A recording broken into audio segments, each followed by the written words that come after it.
एक समय की बात है, एक छोटे से शहर में एक परिवार रहता था।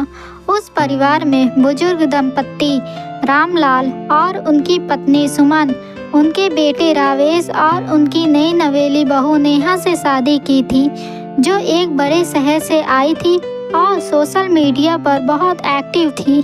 नेहा सोशल मीडिया की शौकीन थी। उसे फेसबुक, इंस्टाग्राम और यूट्यूब पर समय बिताना बहुत पसंद था। वह नई नई रेसिपी, फैशन टिप्स और घर के डेकोरेशन के वीडियो बनाकर इंटरनेट पर शेयर करती थी।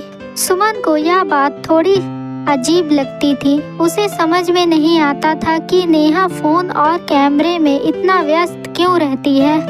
एक दिन सुमन ने अपने पति रामलाल से कहा, इस नई पीढ़ी को देखो जरा, सारा दिन बस फोन में घुसी रहती है। हमारी बहू को देखो, हर समय बस सोशल मीडिया पे लगी रहती है। क्या वे घर के काम काज का ध्यान नहीं रखेगी? सारा दिन बस मोबाइल चलाएगी। रामलाल ने मुस्कुराते हुए कहा, समय बदल गया है सुमन। आजकल के बच्चे अलग तरीके से काम करते हैं। हमें उसे समझने की कोशिश करनी चाहिए।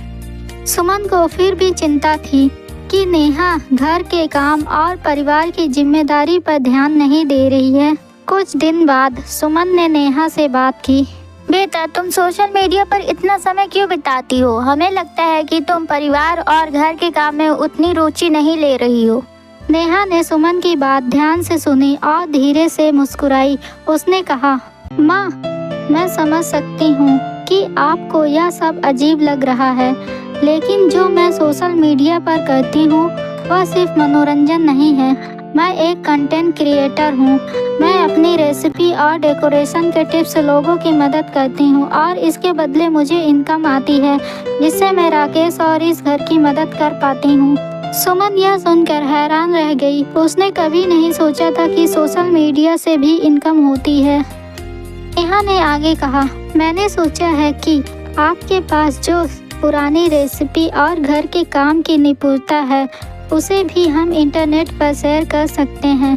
इससे हमारे परंपरा और संस्कृति को और लोग भी जान पाएंगे और हमें अच्छा खासा लाभ भी होगा। सुमन ने थोड़ा सोचा और फिर कहा, क्या लोग सच में मेरी रेसिपी में रुचि लेंगे? नेहा ने उत्साह से कहा, बिल्कुल माँ, आपकी रेसिपी तो अनमोल है। अगर हम इन्हें शेयर करेंगे तो लोग जरूर पसंद करेंगे। उस दिन से नेहा और सुमन ने मिलकर एक यूट्यूब चैनल शुरू किया, जहां सुमन अपनी पुरानी रेसिपी और घरेलू नुस्खे सिखाने लगी। लोग उनके चैनल को बहुत पसंद करने लगे और देखते ही देखते उनके लाखों फॉलोवर हो गए। सुमन नेहा के काम की कद्र करने लगी थी और वह समझ गई कि नई पीढ़ी के पास काम करने का एक नया तरीका है। परिवार में अब प्यार और समझदारी बढ़ गई थी। नेहा और सुमन ने मिलकर न केवल अपने परिवार की आय बढ़ाई, बल्कि कई लोगों की मदद भी की। और इस तरह सोशल मीडिया वाली बहू ने अपने सास और परिवार के साथ एक नई शुरुआत की, जहां पुरानी परंपराएं और नई टेक्निक मिलकर सबका जीवन बेहतर बना रही थी। ऐसे ही मज़ेदार स्टोरी देखने के लिए वीडियो को लाइक करें, सब्सक्राइब करें और बेल आइकन